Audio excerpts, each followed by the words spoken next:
What's up, everyone? Philly Insider Podcast here. I'm Hunter Doyle. Got the Sanjay here with me.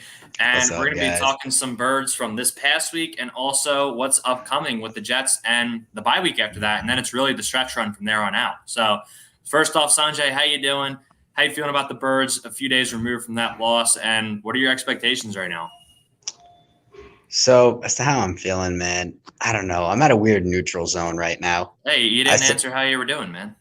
oh, how I was doing? I'm doing okay, bro. You know how it is. End of college term for both you and me. So, like, the work be cranking up right now. So, we're dealing with all that, taking care of business as usual. Yeah, now But I'm stressed again. Maybe I shouldn't have asked how you're doing. the point being, shouldn't have asked, my man. But anyway, let's get to the birds, though, man. That's the relaxation. That's where we find a little bit of peace, a little bit of chilling out in the midst of all this. Let's get to the sports, man, the stuff we love. And bro, I'm telling you, I really just don't know. I'm in a weird neutral zone right now. I'm not opposed to still competing for like a playoff run as like a wild card, but at the same time, I also recognize it'd probably be better long term for us to just tank at this point instead of just taking the first round exit. So like, I don't know. I'm in a very neutral spot right now. I think I've been able to detach some of the feelings from that Giants loss, but I still maintain that it was a game that we should have just won and we had every chance to win. And we really didn't deserve all the chances we got, to be quite frank. And that still hurts even a little bit today, but I'm in a neutral spot right now, is what I guess I would end it off.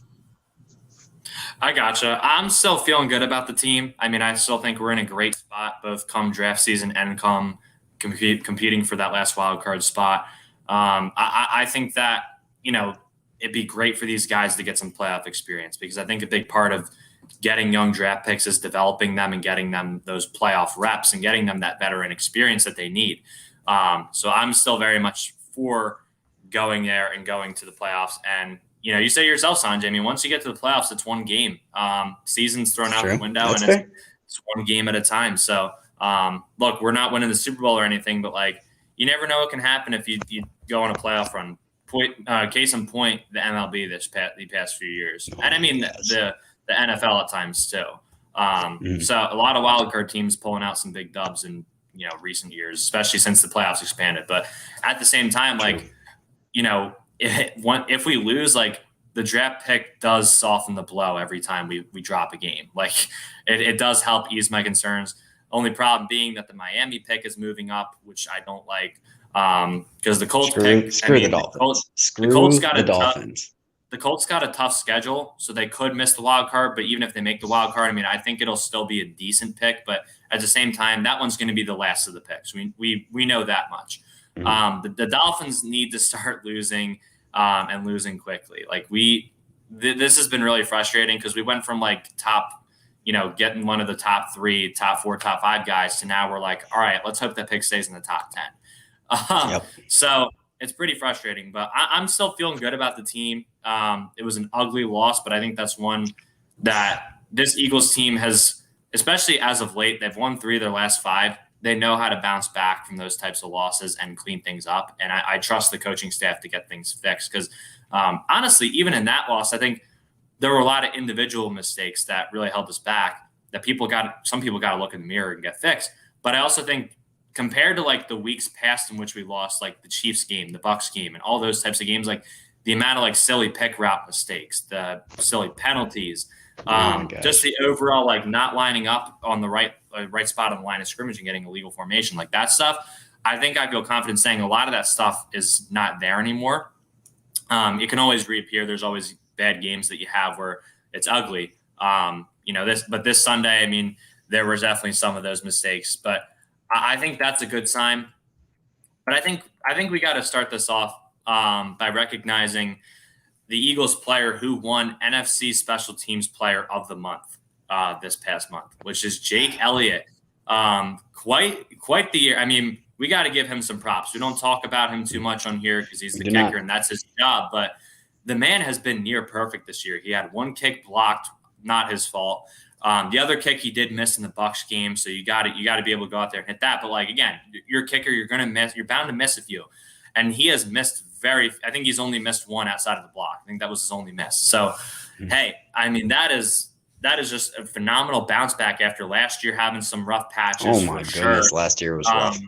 Yeah, the year before he had like on and off. Like I'd say the years before he was solid, but he still had some annoying misses. Obviously, Super Bowl year he was pretty reliable, but like, man, that dude he's playing up to his contract right now. After we were all questioning whether we should go a different route, and I think everyone recognized we were locked into the contract, but people were talking about bringing in competition for him, and he stepped up without the competition. In special teams, it's kind of hard to continue. But Sanjay, thoughts on Jake Elliott this year? Special teams as a whole, honestly, I think has really come together outside of the return units. But thoughts on Jake Elliott this year in special teams? I mean, kicker kind of falls into the same category as like defensive back in that the less you hear them mentioned, the better it is. Because typically the only time they get mentioned is when something is going wrong. So I think the fact that we haven't discussed Jake Elliott very much, if at all, on this pod this year is a good sign. It just shows he's made very few mistakes to even just talk about. And like you said, it's his job. I get like as a professional, you're expected to go out and make every kick. But every realistic NFL fan knows that's just not how it goes. Anything can go wrong from the holder, just not getting the ball quite all the way down, from there being a random gust of wind, from there just you take maybe a little bit of a misstep, you're a little bit short, you don't swing your leg all the way through. Like any number of things can go wrong in any given kick.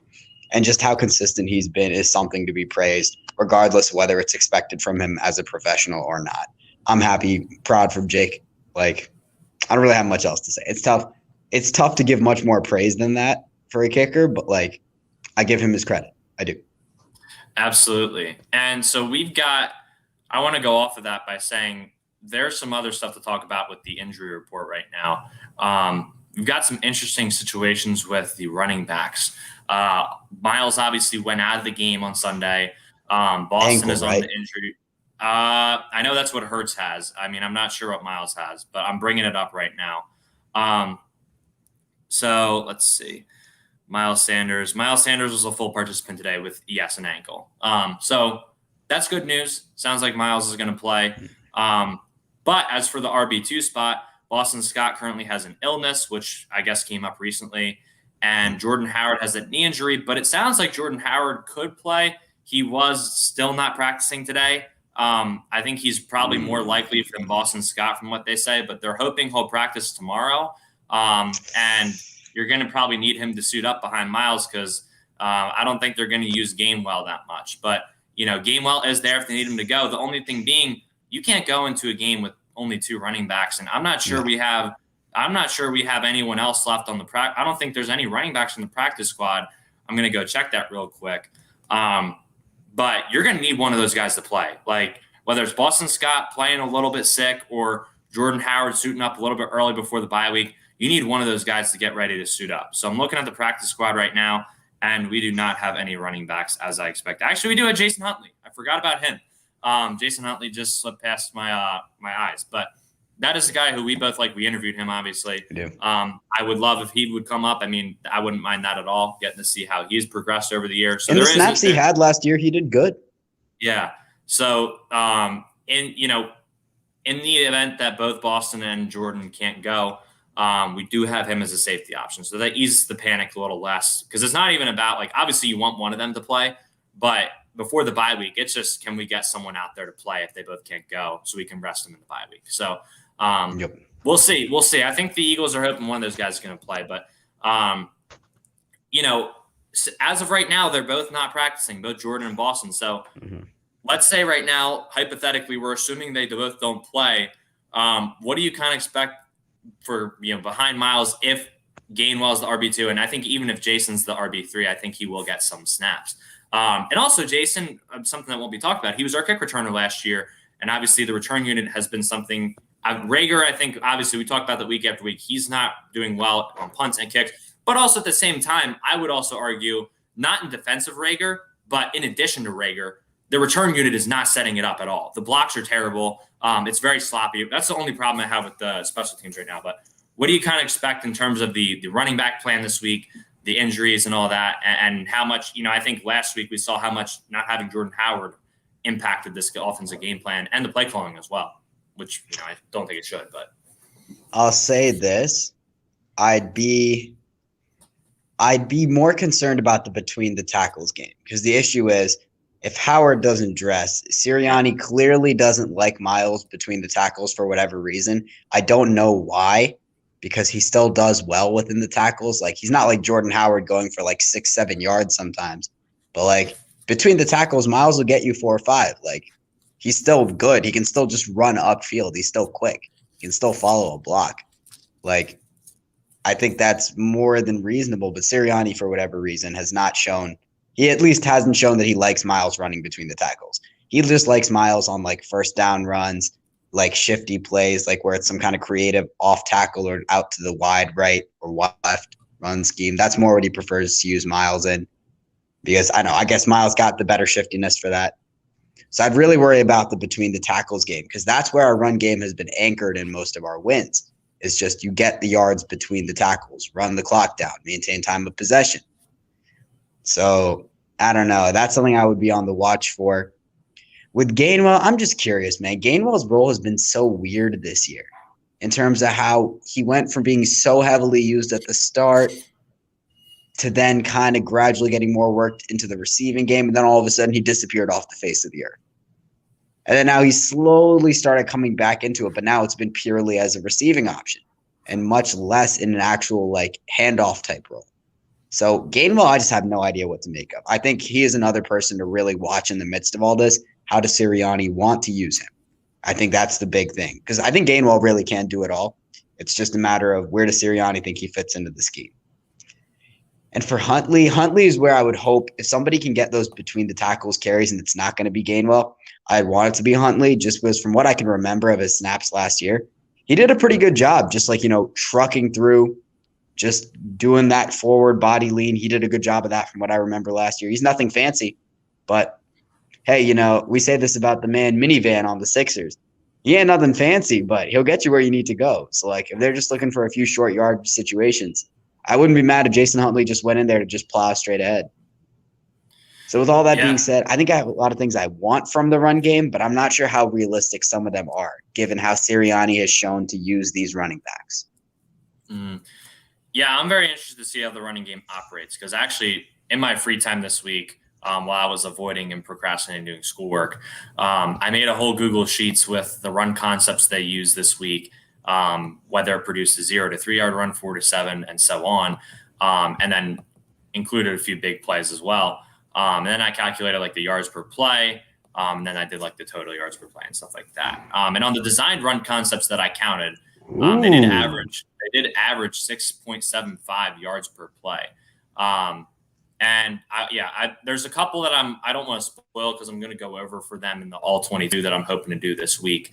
But I think a big thing that keeps me confident in the run game is that Mailata and Dickerson are used as pullers so much. And they didn't do it as much in this game. They did it more with Jalen Hurts in a specific type of run they can all go over. But they did it in the Saints game as well, where there was a lot of pin and pull where they had Mailata and Dickerson pulling. And I think no matter what running back you have back there, I mean, obviously you'd prefer to have Jordan back there for this type of stuff, but man, I mean, you're following those two bodies into space. Good night. I mean, I saw one of those plays. It was designed run for Jalen Hurts where literally Mailata just, I mean, it was legal, but he literally just blindsided this dude and blew him up. It's unfair having those two guys, biggest guys in the offensive line by far, I believe. And I think Dickerson's played very well in the run game. Pass protection, he's still got some things to clean up, but we at least know he's going to fit into this run scheme right now. So I will say that despite the injuries, I do feel confident in them. However, I think a big thing that makes this running game tick is Jalen Hurts and the threat of him going out into space and just keeping an extra defender, keeping them on their toes and giving a couple extra seconds or, split seconds for the running back to get through the hole. Sorry to interrupt you, bro, but real quick, is Hurts officially cleared for this Sunday? So it sounds like he's going to play. He's trending towards playing. But, I mean, at least from what I've been reading, I wouldn't be shocked if that ankle's going to hamper him a little bit, which is why I, kind of made the point I was making. So he was a limited participant again today. which means, look, he's probably going to play, but you don't know if that ankle is going to be at 100%, which also impacts my fantasy team as well. So that's the thing to keep an eye on is, if teams recognize that he is not at 100%, that could definitely impact, how well this run game goes. And that's something against the Jets. You want to establish that. You want to get a lead early, and then you want to just pile on from there on out and just send them home. You don't want to give them any life. This is a team, the Jets team, if you give them any sense of life, they will take advantage. And they've proven that a couple times this year. Kind of like the Lions. Jets got nothing to lose, man. You got nothing to lose. You're dangerous. Right. And look, the Lions have proven that time and time again as well. Obviously, they haven't turned that into any wins. They've turned it into one tie. But point being, there's certain I hate that so much. There's certain teams that you don't want to give them life, even if you don't think they're anything special. So, Grandizer says it's time to let the Minshew era begin. All men, grow out your mustache. Yeah, well, we shall see. He is preparing to start in the event that Hurts can't go. So that's something to keep an eye on for sure. Minshew will be ready, but again, you'd obviously prefer for Jalen to be out there if he's good to go. But at the same time, you have the bye week coming up. It's like, you really got to weigh these two things. But in terms of the run game as well, that's kind of my thoughts to go along with what you said about the running backs. And yeah, I am interested to see if Huntley comes up. I'd be really interested to see how he does because a lot of people compare Gainwell to Hines. I think that's a very fair comparison. I'm not saying it's not. I'm just saying I also think Huntley is very comparable to him too. And I've said that many times throughout the course of our offseason videos. They have near exact measurables and combine times. It's actually scary how they are literally almost the same player, except obviously Nyheim Hines is better than Huntley because he's getting more playing time. If Jason Huntley was Nyheim Hines, he'd obviously be playing with the Eagles right now. But I still think he can be a discount Nyheim Hines. So I don't mean that in a good way. Nyheim Hines is one of my favorite players. So. Hey, we have discount Lamar Jackson. It's all good. We do. Anyway, though, so I wanted to touch on that. And actually, I didn't get to watch it yet, but Doug Peterson did an interview with John Clark. John Clark's one of the main Phillies. I heard about this. Yeah, so I didn't watch it. I'm really interested to see what he said. He talked about Sirianni and the young guys. He talked about Jalen Reagor, which is what I want to talk about specifically, and he talked about a few other things as well. But obviously, Doug Peterson was the coach when – I don't know if he's the one who – I have to go and listen to it, but I don't know if he's the one who told Nelson Aguilar – to take a break or to get a sports psychologist or whatever. But he was in the building for that regardless. And I imagine he'd play a part and, he was a player. He knows what the mental side of the game can do to you. I think it's absolutely time for Jalen Reagor to take a step back and take a little break from the game. We talked about this a little bit in our Monday podcast, but, I kind of want to get your thoughts again here. Obviously, Jalen Reagor, I think if he continues to play, I don't think there's anywhere to go but downhill. Obviously, he's going to play right now, but at what point do you think they pull the plug, if they will? And, do you think if they do kind of pull that plug and give him a week or two off, do you think there is hope for him to come back a little bit stronger from that? Personally, I'll just say this. I think anytime you give a player a break like that, it's always beneficial. And I think if he comes back, I think he could make an impact. Sorry, I know I asked the question, and then now I'm going. But I figured You're good. I'm just going to give my thoughts anyway. For one, I don't think it helps that Sirianni was calling the 1,000 tunnel screens for Reagor that don't work, that every defense knows. And, everyone says he's only got negative receiving yards. Well, that's, Kadarius Toney did too early in the year because that's all they would use him on. When you're receiving the ball 4 yards behind the line of scrimmage, it's hard to work with. And when the defense is already over in that exact direction because they know exactly where the play is going to. But again, Kadarius Toney dealt with that early in the year. I think Kadarius Toney is a far better receiver than Jalen Reagor. Let's clear that up. But I do think that there are ways they can, I think there's better ways to use Reagor for sure, especially crossers, stuff of that nature, and breakers. I think he's really good at, and getting him as like the second or third read in the progression.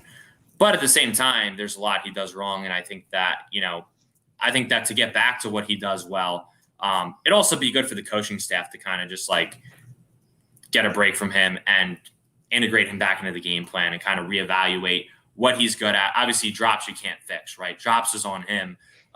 He's got to be – the first one was obviously difficult, but you got to haul one of those in. But, Aguilar did struggle with the drops too, and it did him wonders to take a little bit of time off. He came back a week or two later and scored a touchdown against the Giants on Thursday Night Football that 2016 year. He had a really good game that game. A couple nice catches. So what are your thoughts on all of that? I know I just kind of went on a tangent, but – all good. My main thing for Rager is he's only going to go out if he decides to.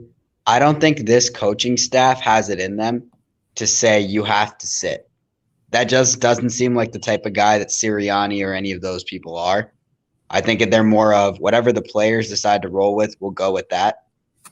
So I think it'll start with Rager. If he ever feels like he's not in the state to play, I think then that's when he'll go to the coach, and I think that's when they'll pull the plugs. I think if he is ever going to sit, it's going to be due to him wanting to, not so much one of the coaches telling him to. Mind you, it should probably be the coach telling him to, but our coaches don't really give off that type of feel to me. They don't seem like they do that sort of thing. Now, I could be wrong about that. Time will tell. But my point being, I think it all starts and ends with Rager. And I still think he has a chance to contribute. Like you said, I think he could still play a role in this offense. But my issue with him is just he's got to haul some of those in, man. Because let me tell you this. The saying has been the same for every sport, since sports were invented. Winning cures all. Winning cures confidence, gives you more confidence in yourself, gives your team, gives your coaches, gives the fans more confidence in you, raises up your image, makes corners respect you a little bit more, all those things. Winning cures all the problems. So if he can just start to focus a bit more, just get a few catches going his way. If Sirianni puts him in a position where maybe he can just get a couple easy balls, maybe a 5-yard in route, does a little quick drag off to the side, gets 15 yards or something. Get him something easy. Get him in a rhythm. We talk about this all the time in basketball when it comes to shooters. Get shooters in a rhythm and then let them go. Do the same thing for Rager. Let him get a rhythm if you want to use him, and just let him go from there. Because once he's got a few catches under his belt, got a few stats, he'll start to feel a little bit more self-confidence in himself. His team will start to feel a little bit more confidence in him, all that. You get what I'm saying? So I think it starts with his performance and how he feels.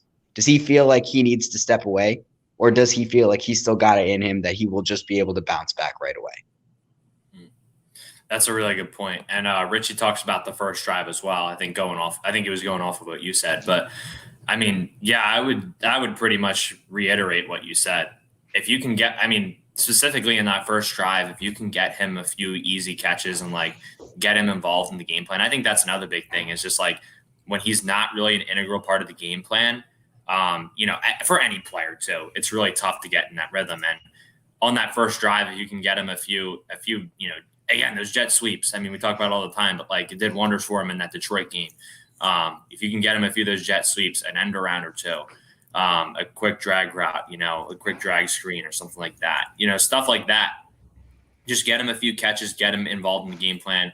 I think it's also kind of similar to how Jalen Hurts, when we were running the ball a lot, there were times where Sirianni would, he would mix in a couple passes here and there because you got to keep your quarterback involved, right? You do want to establish the run, but at the same time, you need balance and you need to involve your quarterback a little bit too. So I think you make a really good point there. Getting Rager, if Rager isn't going to take a step away from the game, it starts with getting him involved early on and giving him a little boost of confidence. And I think, with how the game ended last week, the coaching staff is going to want to try to do that because I think rhythm is so key to sports, man. I'm sorry to cut you off, but I don't think for people who are athletes, you will completely understand what I'm saying. And for people who aren't, this probably won't make a whole lot of sense.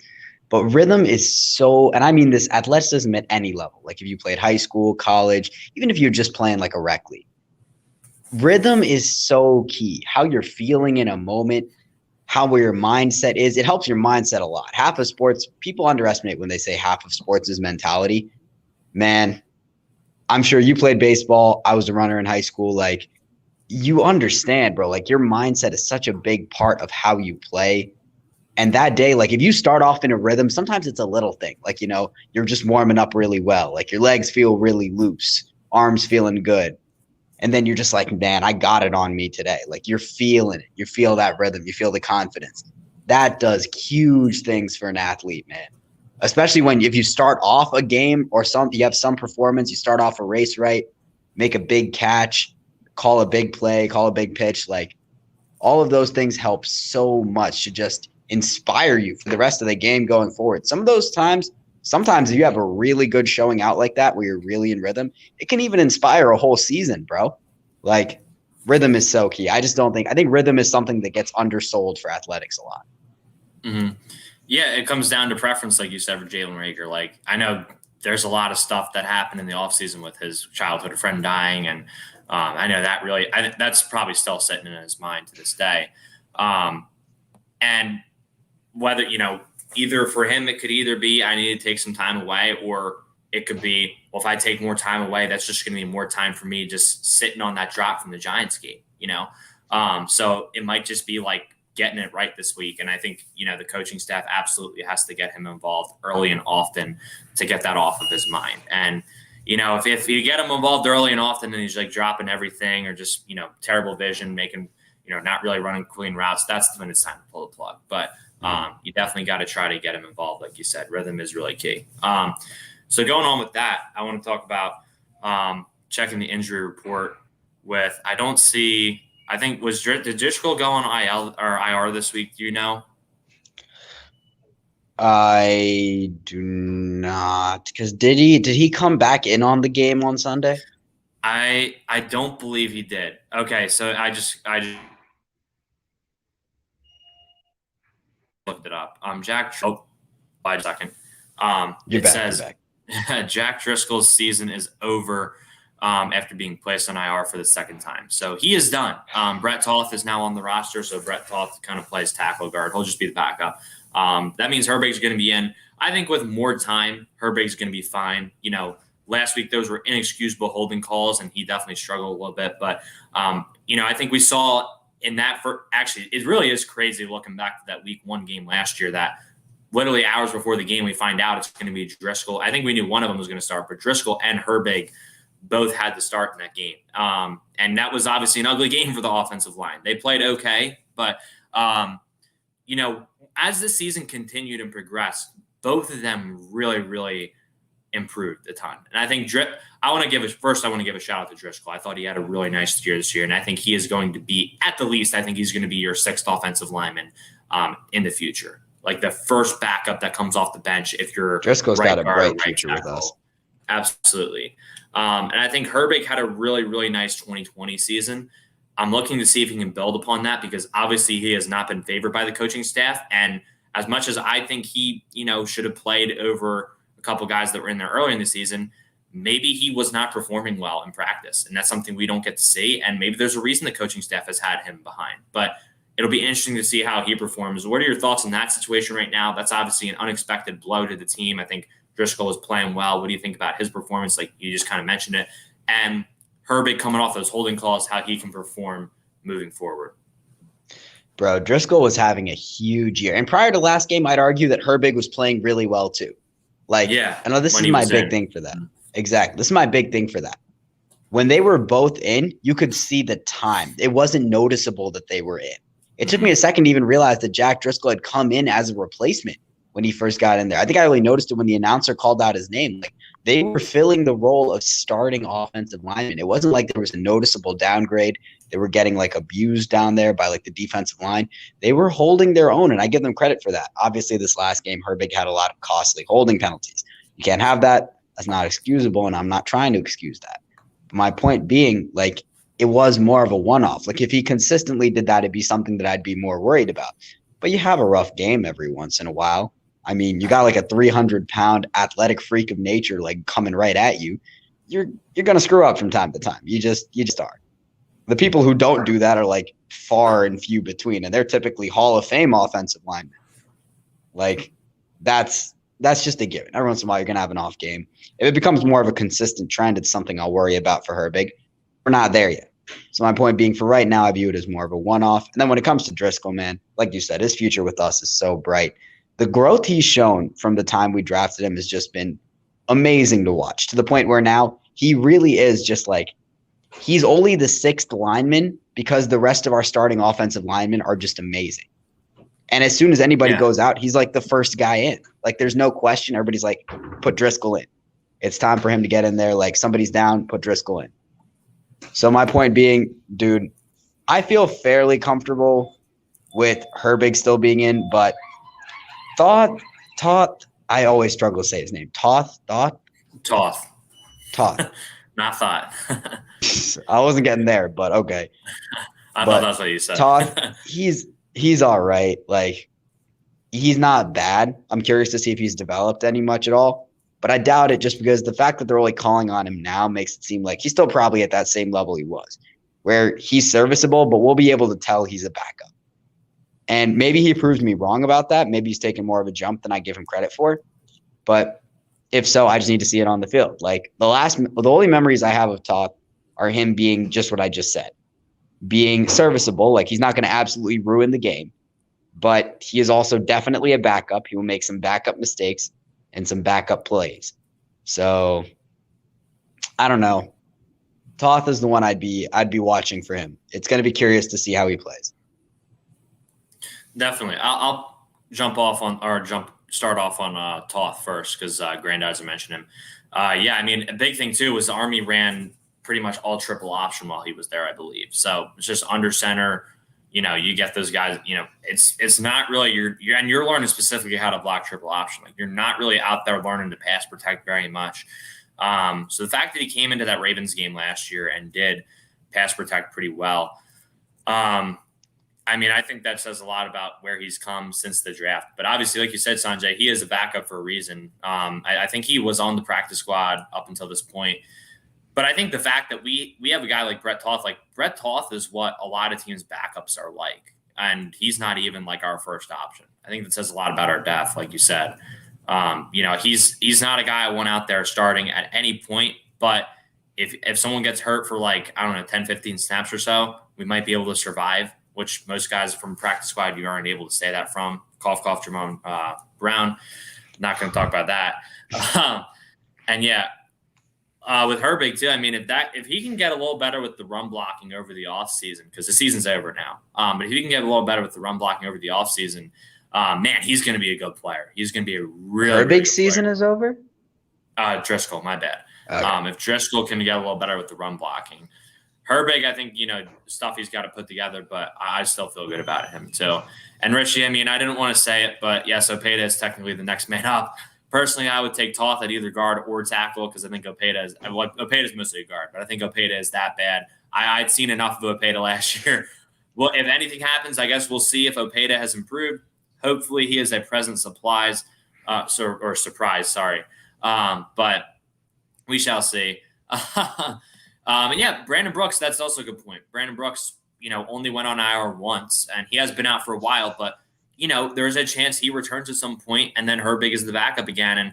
And if Brooks is at 100% for, you know, the one game he plays before he gets injured again, that could be a big game for us. I'll be honest, man. I love Brandon Brooks. I have a Brandon Brooks Pro Bowl shirt. He's one of my guys, but the man is a walking injury. It's a shame. The health is a problem. He's like CMAC levels of injury. It absolutely is. And it's a shame because early in his Eagles career, I mean, 2017 and 2018, he played like the whole seasons until 2018. He got hurt in the Saints playoff game, which really, really hurt. But anyway, that could be interesting if Brandon Brooks returns at some point. You know, you get him back for a little bit. That would be very helpful. I mean, going on, we talked a lot about the offense. I think we talked about a lot of the big headlines. I don't know if there's anything else you wanted to go over specifically. I don't feel like there's too much to go over with the offense going into this game, other than really health and how that could impact the game plan. And we've talked about Minshew the whole season, so I don't really want to talk about him unless he actually plays. Going on to the defense, I mean, they have strung together a few good games now. Now, here's what I'll say where I am at with the defense. Next year when I think the rest of the year, we're going to kind of see the defense kind of play at a nice level. That's my expectation. Obviously that, there could be a few slip up games in there. Maybe Heineke tears us apart. Maybe that second Giants game, the Giants figure out a few of our tendencies and they get things going. But I also think my point with that is next year when we actually play contenders again, I'm going to be honest, I expect the defense to be exactly where they were like earlier in the year when they played like decent teams. That's just what I think. I think they're playing well because of the opponent they're playing, and that's not on the talent level. I think that's just how Jonathan Gannon plays things when we're playing a half decent opponent versus if we're playing, the Jets or the Giants or no offense to the Giants, they have some talent, but obviously new play caller, they got injuries there, not the same talent that they had earlier in the year. But my point being lower level talent teams or teams that have, not the same personnel, such as the Saints when we played them. I think that but my point being short term, I think the defense is going to play well on Sunday, unless the Jets do one of their Jets things. I think the defense is going to play well, especially after the bye week. I've been very pleased with how Jonathan Gannon has schemed things up lately. What are your thoughts on the defense, the scheme? Highlight some of the players you've been impressed with as of late over the past few games they strung together, and then anything you want to say. We're going to wrap up here shortly anyway, so anything you want to say before we sign off after that.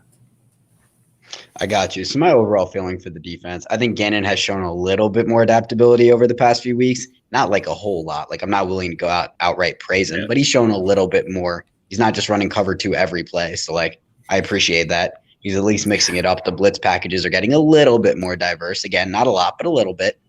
Mm-hmm. And then from there, bro, talking about some players, I'll say this. Maddox has earned every bit of that contract. He continues to earn that contract. Shout out to him. TJ Edwards stepping into number 1 linebacker role. I was very impressed with him.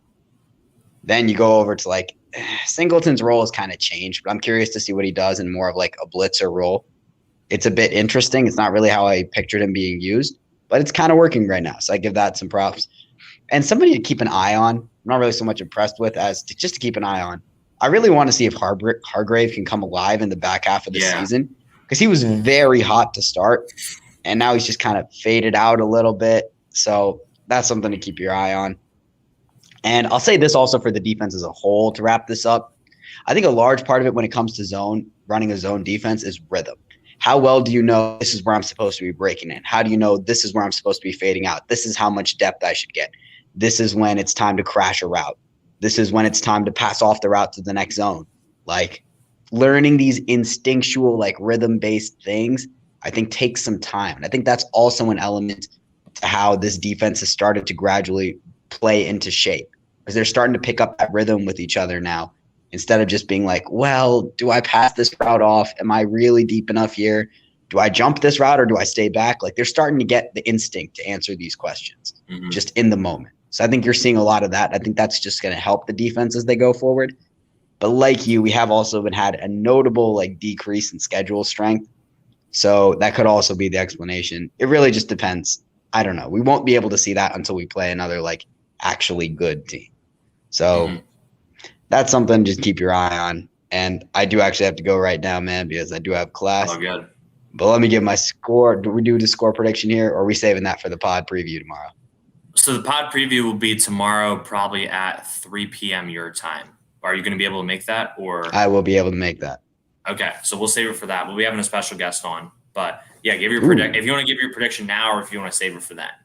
I'll save it for then. Sorry, everyone. Okay. You're gonna have to tune in. You're gonna have to tune in to the live tomorrow. Tune in tomorrow, yeah, on Philly Insider. But thanks for joining, Sanjay. I'll see you, man. Mm-hmm.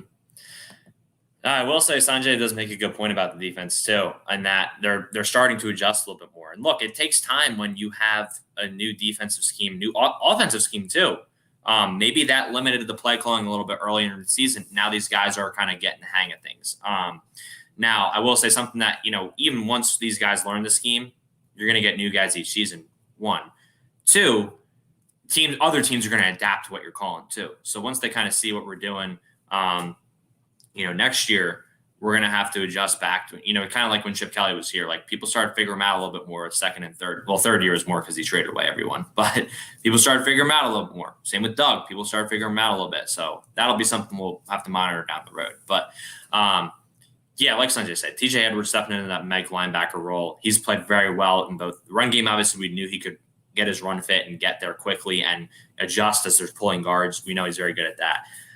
But also adjusting to the pass game and getting enough depth. And, TJ is just so instinctual and he recognizes routes so well that I think he makes up for what he lacks in athleticism. And Richie and a couple of the other guys, I know you guys hear me say that all the time, but I really do want to highlight it. Maddox. I mean, Maddox just continues to play up to his contract. I think the tackling's been very good lately, especially the underneath stuff. Not up with Vontae Maddox down there. Nowhere. You're not gonna get down there. And Richie does ask for sorry, I'm just my words are jumbled today because I just got so much schoolwork to do with finals coming up. But Taylor injury status. There we go. So it looks like we're actually he's not on the injury report because he is still on IR. So at least another week he'll be out, I think, because he went on IR. I want to say it was during the Saints game. If my memory serves me right. So that means, Singleton's obviously in there a little bit more. I will say, I know people still trashing Singleton. I know he hasn't had a great year. He's really struggled. I thought he had some nice plays in Sunday's game. I have to go back and watch the whole game to see what I thought of him as a whole. But I thought Singleton had a few nice breaks on some underneath passing routes. Wasn't really letting any windows open there. Especially, I think he played the robber in cover 1 at one point, so he was the middle of the field player there. Most importantly, though, his main role is to be that third down blitzer, and he plays very well in it, whether he's looping on like a stunt, whether he's just blitzing through the A gap, or whether he's just disguising whether he's going to come in for pressure or not. He does a very good job of that in Gannon's defense, and I think Gannon likes him in that role on third down. So, I think Singleton's kind of the guy there. It worries me because we really only have Sean Bradley as like the real backup because Avery and Johnson play the Sam. I'm sure one of them could step in if we need them to. The Sam role hasn't really been used a ton as of late. I'll say that. I mean, I think it's been more of a base 4-3 front as Jonathan Gannon has learned our defense a little bit more. There's been, there's 3-4 fronts a little bit and being multiple with that, but mostly been Avery doing that. Avery can play in the box, I think, if we need him to. But that would be interesting. I think Johnson, I'd like to see more Patty J at some point, but he is the young guy. He's still learning, so I'm not going to fuss over that. But, I think that is something to monitor. Especially if TJ goes down. I mean, Bradley will step into the Mike role, but that's I like that. I like Bradley. I think he's a good player, and I think he could, have a role with us down the road. Obviously, right now he is the special teamer, kind of like, TJ Edwards was before he got his starting role. And he still plays special teams, but like Bradley's kind of that leader on special teams that Edwards and Singleton were before they got into those starting defensive roles, which I think is really cool to see for Bradley. But I think Bradley could step in. Maybe he's a guy down the road that really develops, but there is a drop off there with him and Edwards, or him and Singleton. We'll see. Maybe Bradley could fill in for him. But and Richie makes a good point. Could Epps, Wallace, or McLeod? I'll say this, probably not McLeod. I think they want him to be versatile and move around where they want him in the formation. So I don't think they want to play him just in, I think he could be a secondary support player in the box, but I don't think they want him to fill in at linebacker if something happens. As far as a safety filling in, maybe Kayvon plays in the box, or he has played in the box pretty often. So maybe he would come in and fill in for one of those guys. Epps, I don't think so. I think Epps is definitely in there for run support at sometimes, but I think he's more so kind of the dime player, he's the slot player in dime, opposite of Maddox. I think he's in there kind of in that third safety roles, but I think more as a secondary support player. I don't know if they want to play him straight in the box as a linebacker. I will say maybe they call up Jacoby Stevens if it gets to that point from the practice squad, but mid-game, maybe they would put one of those guys in. I'm not quite sure. I'd like to see Elijah Riley on the roster too, but that's another conversation on the safeties. The Biggie, it has been a while, my guy.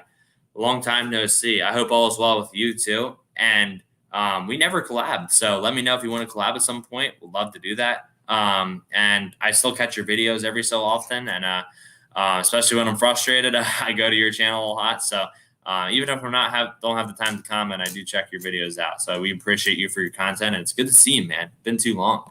Ryan Rowe, what's going on, man? I am wrapping up here soon, guys, just to let you know. So if you got any last-minute questions, now's the time to put them in the chat. But, could they all play on the field at the same time? Maybe I kind of answered your question, but I apologize if I did not and didn't see that till now. Yeah, absolutely. They absolutely could. They've already done not a lot, but they've done some 3 safety sets with McLeod, Harris, and Epps. So I think they, if you're talking about having like them in addition to Harris and having one of those guys play in the box, maybe I did answer your question. But, I think that they will use those 3 safety big nickel sets at times. That's not something they're afraid to do, especially when they want to go, when they want to match up with an extra wide receiver. That's an option that's an option they'll use at times. So I could see them all playing on the same field at the same time. And absolutely, man. Always, dude, always got to support the other creators in the community. So I'm glad to. But yeah, I mean, any questions you guys got, drop them in the chat. I'll answer them, but I'll give you guys like a minute or two. If you guys don't have anything, I'm probably going to log off here just because, again, like I said, finals and stuff coming up. Got a lot of work to do, but this is, like Sanjay said, this is a nice break. Like it's not taking away from that time. We need a break from the studying. It's always nice to get a break talking to you guys, talking football. And I think the nice thing I love about this channel is, I always say it, but even if we disagree with y'all or anything, like it's always respectful conversation. So we always keep it real with you guys, and you guys always respect us for having a different opinion too. So we always appreciate y'all for that. But yeah, I mean, I'm excited for this Sunday. I think we're gonna bounce back versus the Jets going into the bye week, and then it could be a Miami trap game though, like 2019. I mean, that is a very real possibility, but it could. If you go into the bye week with a win, I feel good coming after the bye week. Then you go into Grandizer put the schedule up. I was going to try to remember it on my own, but I'm just going to go to Grandizer. Then we go to Washington football team at home, New York, at Washington football team, Dallas. So we get Washington right after the break. So that's going to be a big test for this team to kind of see. Washington's heating up. We've obviously been heating up outside of last week. We were heating up. So that's going to be a big test for both teams to see where they're at. And very likely, guys, those Washington games could decide who gets a wild card spot. It's a very real possibility right now. Yeah, I mean, I remember 2016, Carson's rookie year, we had a couple close games versus Washington. And I don't remember the final standings, but I remember the first one. I think it was Robert Kelly ran all over us probably. Oh, that's a name. I actually did love watching Robert Kelly play, but he had a couple big runs.